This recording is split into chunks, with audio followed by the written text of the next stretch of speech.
Curious ba kayo kung ano nga ba ang sekreto ni Stel sa kanyang napakakinis at napakagandang mukha, no?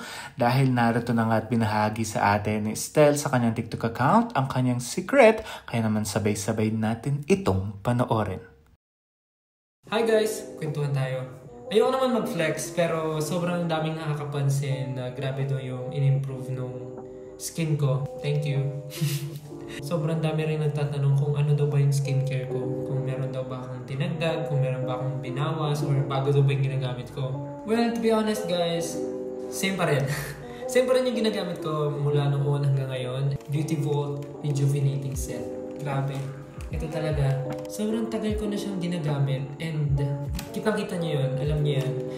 Dati sobrang dami kong mga pimple marks. Kasi mahilig ako dati yung magkalikod ng mga pimple. So, mali pala yun. Wag na huwag yung gagawin yun guys. Kasi may iwan talaga siya as dark spot. Nabawasan talaga yung breakout sa skin ko.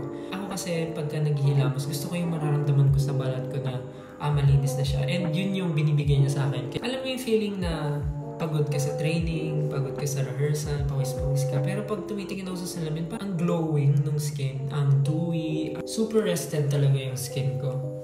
Pag ginagamit ko to, especially sa gabi.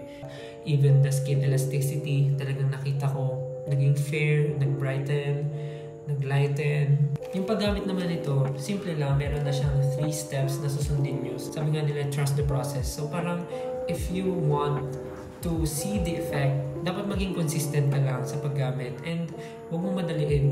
Magiging consistent po ako lalo. And ayun, kung curious ka, try mo na. And ayun, update nyo kami, share your thoughts, yung experience nyo using this product. Ayun lang. Thank you. Hanggang sa susunod ulit. Bye!